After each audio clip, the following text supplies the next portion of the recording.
Tere tulemast taas kord Eesti Noortekirjanduse Ühingu lehele ja meil on jätkumas noortekirjanduse kevad. Mina olen Heli Künnapas, olen samuti mitme noorteraamatu autor, kuid täna on mul külas Allan Keian. Tere! Tere, väga meeldib. Allan, sinu kohta tegelikult internetis on päris palju infot, aga kui ma tahan teada, kes sa oled või mis sa teed, ma näen seda, et sa oled kirjanik. Et hakkame saladuste paljastamisega pihta, et mida sa veel peale kirjutamise teed? No selles mõttes, et ma olen alati ise öelnud, et kirjutamine ja et ma kirjanik olen, see on ikka nagu number üks, et kuna ma alustasin sellega lihtsalt kõige varem, et ma pärast koolide lõpetamist põhimõtteliselt kuskil seal ise tajusin, et kirjutades ma olen kõige parem ja see mulle endale ka nagu kõige rohkem pakub pinget. Aga selles mõttes, et kuna ma olen meesterahvas, siis ikka nagu praktilise mõtlemisega ikkagi pärast koole just, et siis ma õppisin reklaamindust, reklaami ja meediat Tallinna Ülikoolis ja selles mõttes, et olengi tööalaselt olengi reklaaminduses kõik need aastad suures plaanis töötanud. Nii ja praktiseerid igapäevaselt siis, jah? No loomulikult jah, selles mõttes, et kuidagi mulle meeldib selline sõltumatus nii kirjanduses kui ka elus, et kuidagi neid on hästi mõnus on neid asju nagu ühildada ja paljud arvavad seda, et ka reklaaminduses ma tegelen sellise loova poolega, et tegelikult absoluutselt mitte, et ma olen tegelikult terve elu tegelenud pigem sellise nagu müügipoolega, et ma 6. klassis väikese poisina alustasin Eesti Ekspressi müümisega, et praegu vist lastekaitse tõenäoliselt tuleks tagajalgade peale. Et aga ma pean selle siiamaani maailma parimaks elukooliks, et väiksele poisile anda 50 ajalehti kätte ja siis ta peab need võõraste inimeste nagu maha müüma. See on siuke terveks eluks kindlasti väga hea kogemus. Kahju, et seda enam nagu teha nagu ei saa. Sealt ma arvan, see praktiline mõtlemine, aga kuskil ülikooli ajal ma olin hästi siuke nagu lillelaps, et selles mõttes, et käisin hoopis tegelesin selliste kunstiliste asjadega, et käisin laulmas ja näitamist õppimas ja reklaamiõpingute kõrvalt lisaerial oligi sõna- ja väljenduskunst. Et aga siis elu ja kuna mulle siuke nagu hea elu on kogu aeg meeldinud, et ma kasvasin ma olen tegelikult sündinud ja pärit, ma olen Tallinna kesklinnas täiesti. Ema ütles, et üks park oli, kus sai nagu lapsega jalutada. Aga siis ma kolisin nagu Mustamäele ja aga mul ambitsioonid olid suuremad, et kui ma see esimene raamat pool kirjutasin seal Mustamäel ja siis ütlesin, et see ei ole ikka päris õige koht ja siis juba lõpu kirjutasin Viimsi Penthouse'is. Et siis mõtlesin, et kuidagi see praktiline pool on mind sundinud nagu muud asjadega ka tegema. Nii, aga lähme nüüd kohe raamatute juurde, et su raamatud on vanuse poolest, peategelase vanuse poolest tegelikult ju noorte raamatud, aga tihti leiab nad raamatukogus hoopis täiskasvanud riiulitest. Et kuidas sa nüüd ise neid liigitad? No selles mõttes, et õnneks ma nagu nii palju usaldan selle elu, et eks elu on natuke nagu paika pannud ka, et need on kindlasti nagu noortele suunatud raamatud, kuna peategelased on noored. Aga ma tean, et need lugejad ja need sobivad ikkagi lugemiseks kõikides vanustes. Mul see läbilöögi raamat, see Otsede paradiisi, et see oli selline noorest, see rääkis väga tõsisel teemal inimkaubandusest, et kuidagi see pakkus huvi nagu tegelikult igas 2010, kui ilmus igas nagu vanuses inimestel, aga ta on ikkagi žanriliselt on nagu noorte romaan ja ikkagi ma pean ennast, viimane raamat ka nüüd, et ma pean ennast ikkagi hetkel nagu noorte kirjanikuks, et kuigi mine see tea, et mida vanemaks ise saad, et seda kuidagi arened ja võib-olla natuke see žanr muutub ka. Aga viimane raamat, Instagrami identiteet, et mis selle raamatu sünnilugu või kuidas see sinuni jõudis? Tead, sellega oli üks siuke pull lugu, et ma olin varem kirjutanud Eesti esimese sellise noorte krimi-triloogia, et ma olen pigem selline krimiautor, et kuidagi need tekstid on sellised, see on mulle selline nagu, ma ise loen krimikirjandust palju ja see on mulle kuidagi nagu tähtis. Ja siis 2016 ilmus krimi-triloogia finaal ja siis ma mitu aastat kirjutanud, et üldse sellist nagu head mõtet pähe ja siis 2019 1. jaanuaril kohe lihtsalt aasta alguses mõtlesin, et jumala õig, et ma olen kirjanik, et pole nii kaua aega midagi nagu suurt kirjutanud, et siin ainult sellised lühijutte ja värke ja siis mul tekkis selline geniaalne idee, et teeks sellise nagu hästi moodsa nagu noorte romaani, et mis räägibki räägibki Instagramist, mis räägib just nendel teemadel, mis sellistele nagu ütleme, et Z-generatsiooni noortele võiks nagu korda minna. Et see ongi sünnilugu ja siit tekkis juba kõik muu, mis sinna tuli, et see 2 seda žužeeliini, mis kokku saavad ja et aga sünnilugu on jah selline, et kohe selline võtsin kätte ja hakkasin moodsat noorte romaani kirjutama. Ütlen kohe, tunnistan üles, et ma ei ole seda veel lugenud, aga et kas lugeja saab sealt ka Instagramis käitumise kohta soovitusi, et sa nagu reklaamist tead, et kas sa oled teadmised ka sinna pannud? Absoluutselt. Selles mõttes, et keegi väga tabavalt kirjutas kuskil raamatuportaalis, et Instagramis on inimene, ma olin ise seda öelnud, et on üksi ja suhteliselt haavatav. Et võib-olla see nagu see raamat toobki välja need Instagrami ohud, et sõnaga, et see sotsiaalmeedia ei ole üldse selline nagu süütu nähtus või et sinna võib sukelduda ja seal võib nagu väga nagu nii-öelda väga ka siis haiget saada, et see paari sõnaga ainult sellest uue raamatu süžeest, et seal ongi niimoodi, et kuidas üks selline voodihaige miljonär, et siis palkab endast poole noorema kuti nii-öelda elamata jäänud elu elama suure raha eest, et kuidas see noor inimene nii-öelda psühholoogiliselt murdub, et mul endal oli ka päris huvitav seda nagu kirjutada. Et siuke nagu ütleme, see oli päris suur väljakutse, et kõige pikema ajaperioodi vältel on Instagrami kirjutatud ja peaaegu aasta. Aga kui see on mingi keeleharjutus on Instagrami teemal jätkata, et mis on sinu mõned soovitused noortele praegu Instagramis, et kes tahavad edukaks saada, et eriti räägime raamatute teemal näiteks, kas saab niiviisi öelda? Tead, sellega on selle Instagrami, tead, mis soovitus mina annaks? Mina annaks selle soovituse, et selle Instagramiga ei tasu nagu pigem nagu liiale minna. Selles mõttes, et Instagram on, julgen väita küll, hetkel noorte seas kõige suurem raamatute konkurent. Et pigem tasukski seal ikkagi võtta seda kui sellist meelelahutust nagu kõike muud, et Instagram ei ole päris elu, et Instagramis on väga palju asju nagu ilustatud ja väga palju asju on nii-öelda nihkes, et pigem ma soovitaksingi seda asja nagu nii-öelda vastutustundlikult ja siis tasakaalukalt võtta, et seda Instagrami kasutamist. Kas sinu kogemus ütleb, et TikTok ei hakka juba üle tulema Instagramist või üle minema? Noorte jaoks. Endil ei ole vist TikToki, aga absoluutselt ja tead, miks põhjusel? Sel põhjusel, et kuidagi progress, selline tehniline progress alati nagu sööb eelmise nagu ära, et siin on see piltide ja videode teema on ju, et kindlasti jah, see TikTok on raudselt nagu tulevik, kuigi see tundub nagu nii kuidagi, ma ei tea, minule 30 mehel kuidagi nii naljakas ja kuidagi nii nagu lapsik, et Instagram on selline natuke konkreetsem võib-olla me oleme see ka harjunud. Ja minu jaoks oli ka üllatus, kui ma sain teada, et Facebook on üldse igavik, on ju, et ainult vanad pidid Facebookis olema ja noored on kõik mujal juba, on ju. Nii on. Aga sellest uuest raamatust veel, et ma saan aru, et krüptorahad on ka teema seal. Et kuidas su enda kogemus krüptorahadega on?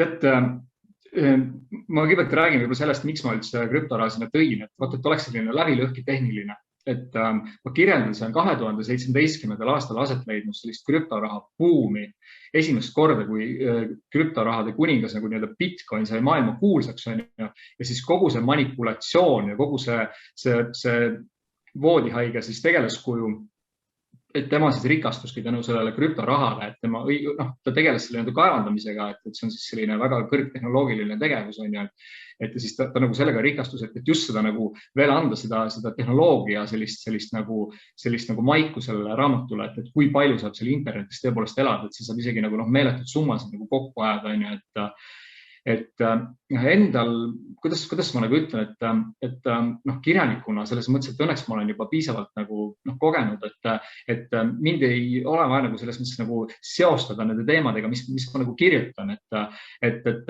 ma ei pea ennast nagu, ma võin öelda, et ma olen nii palju uurinud selle kohta ja mul on endal ka see krüptoraha rahakott ja konto ja värgid, et ma olen nagu väikses krüptoraha ekspert, aga kindlasti ma olen krüptoraha fänn, et see on nagu tulevik, aga kuidagi ma tunnen, et see nagu päris nagu minu nagu tassike teed ikkagi nagu ei ole. Et mulle meeldib nagu, seda peetakse investeerimiskanaliks, et ma ei tea, mulle meeldib aktsiad või sellised muudes nagu rohkem.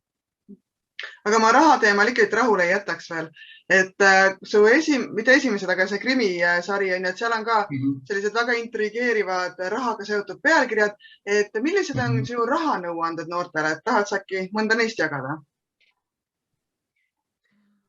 lugege siis triloogiat.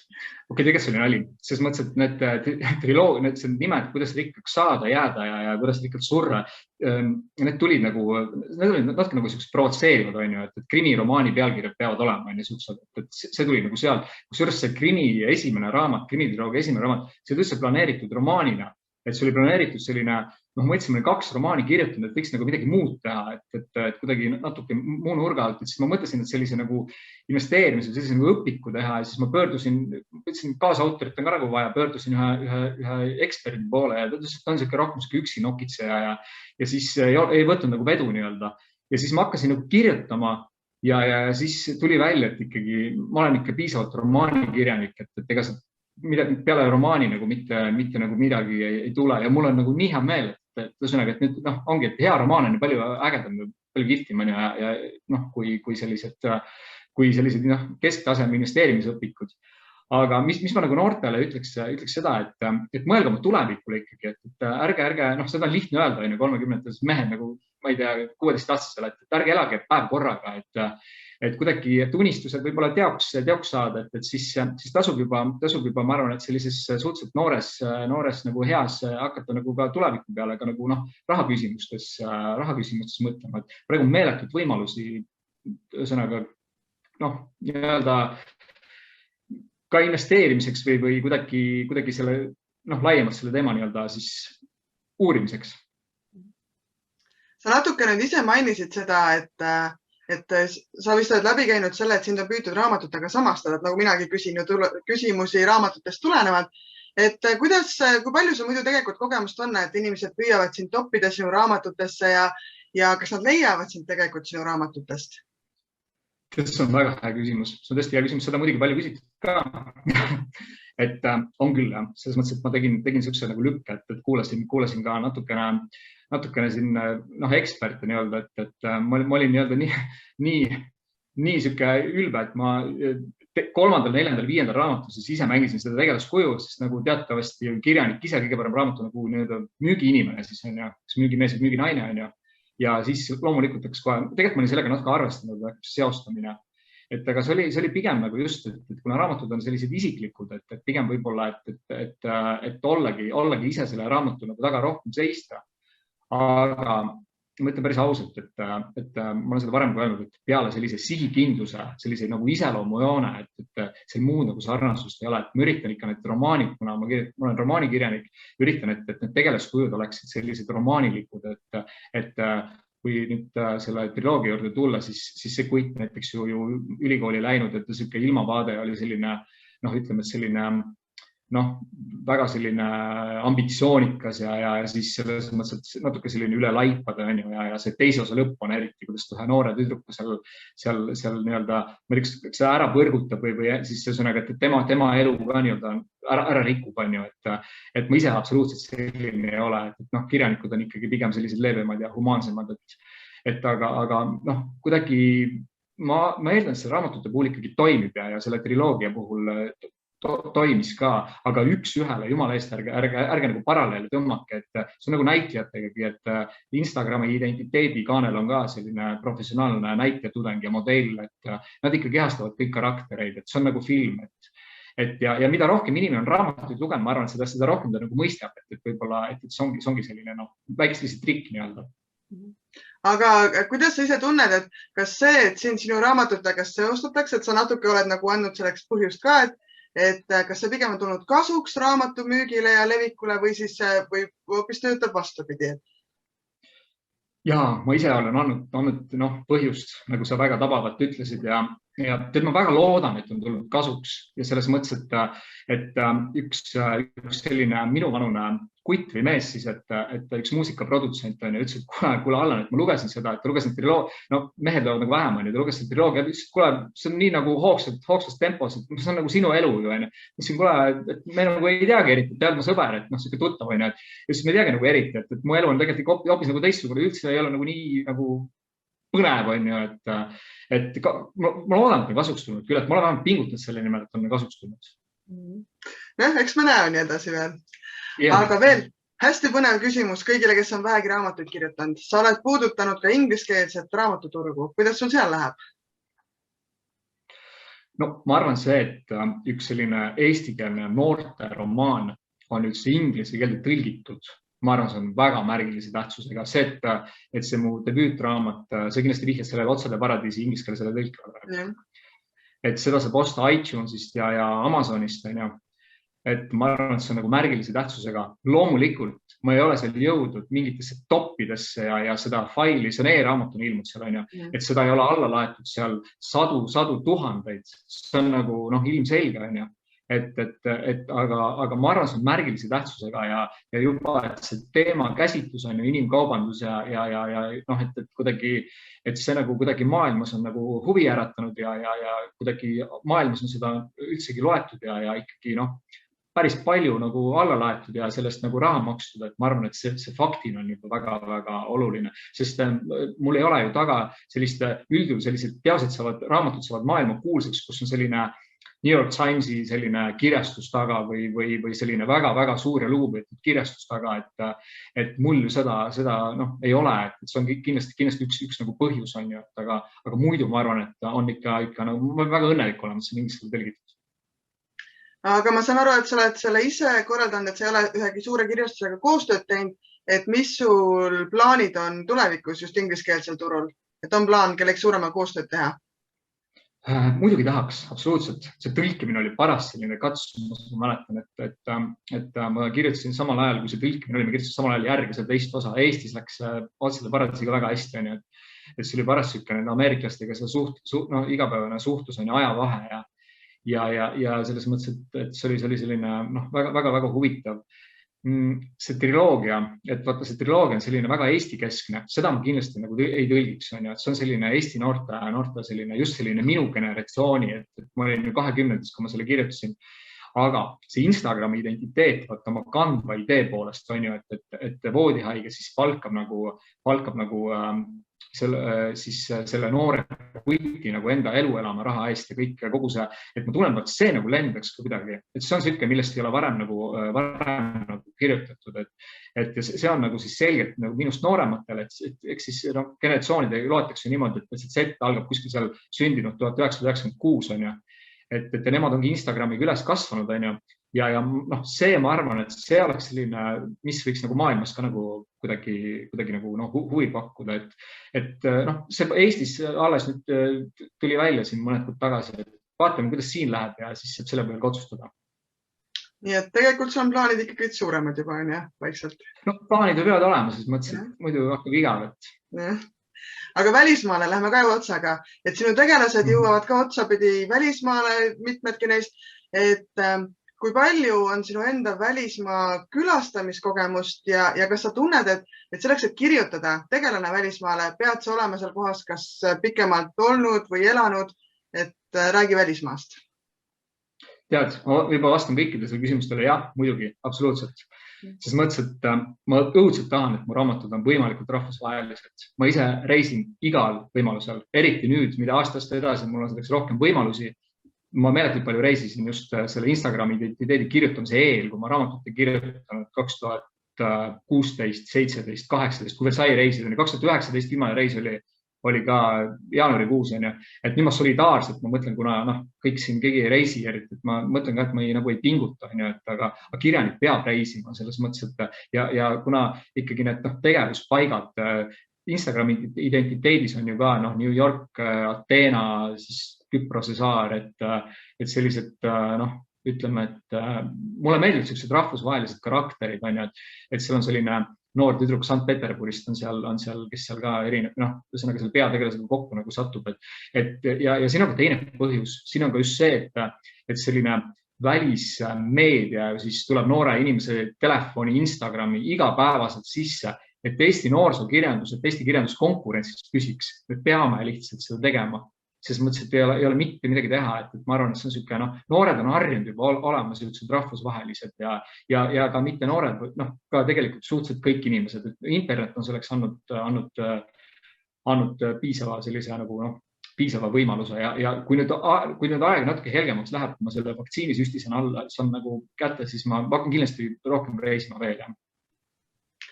Eesti Noortekirjanduse Ühing on meil loodud täpselt sama asja pärast, mida sa korra mainisid, et Eesti noortekirjandus püsiks konkurentsis.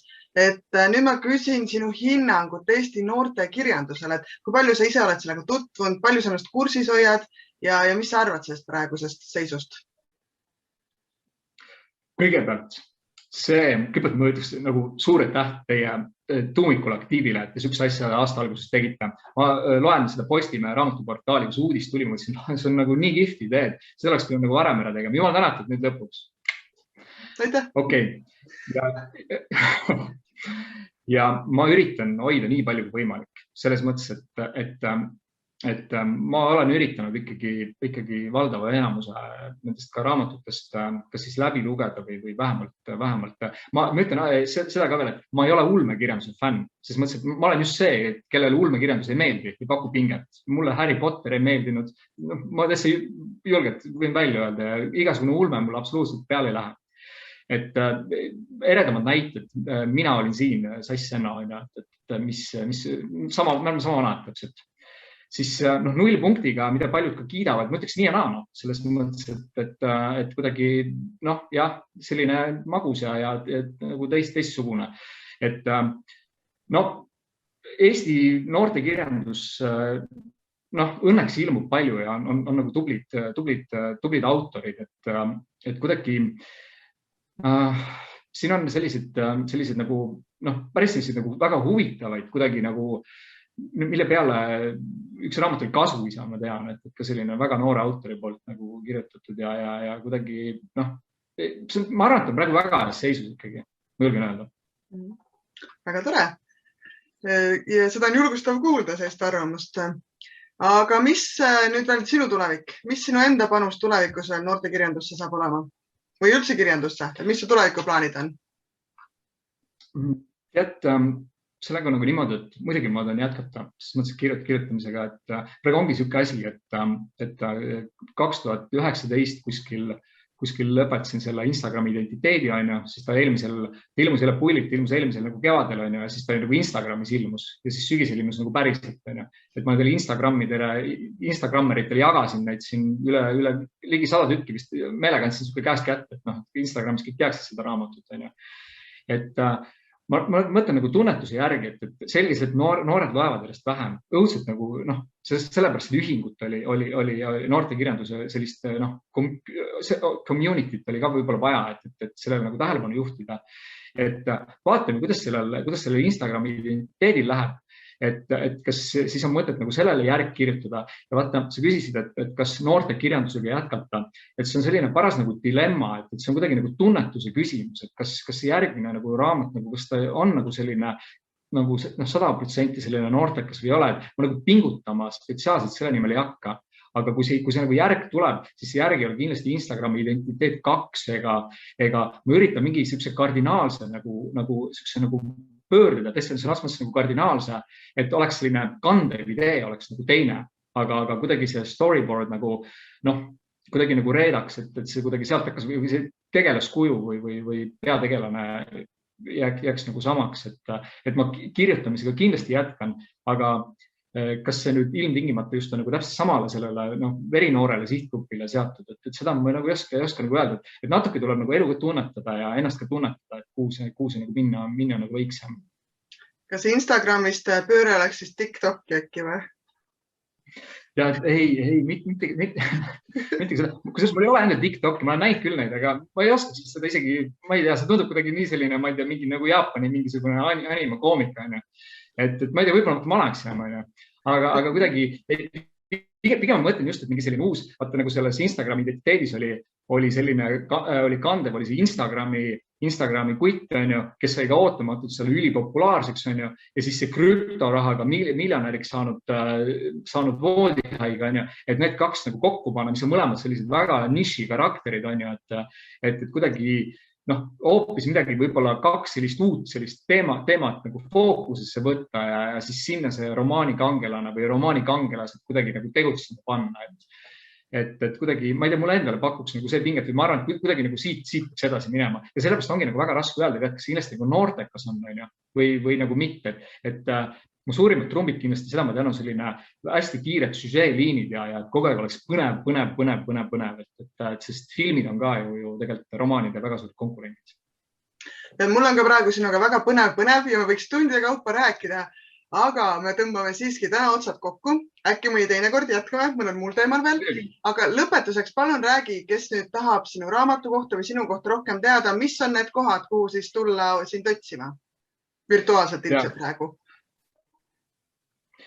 Tead jah, et kuna ma ise kirjutasin raamatu Instagrami identiteet on ju, kus kaamera on, siis sotsiaalmeedias tuleb olla muidugi, et kui sind sihukese raamatu autorina ei ole seal, siis sind ei ole olemas, et sellel raamatul on ka oma Instagrami lehekülg Insta identiteet, ma arvan, leiate selle ülesse, siis ma olen isegi Instagramis muidugi loomulikult, et sellega kursis olla, et oma eese perekonna nimega ja ma tean, et tegelikult me rääkisime ennem ka, et raamatud ikkagi loeb see Facebooki põlvkond ikkagi rohkem, ma julgen väita, et ma olen Facebookis olen ka nii enda nimega kui ka siis kirjanikuna, et selles mõttes, et tulge julgelt, vaadake üle, et ma siin ikka aeg-ajalt üritan midagi postitada.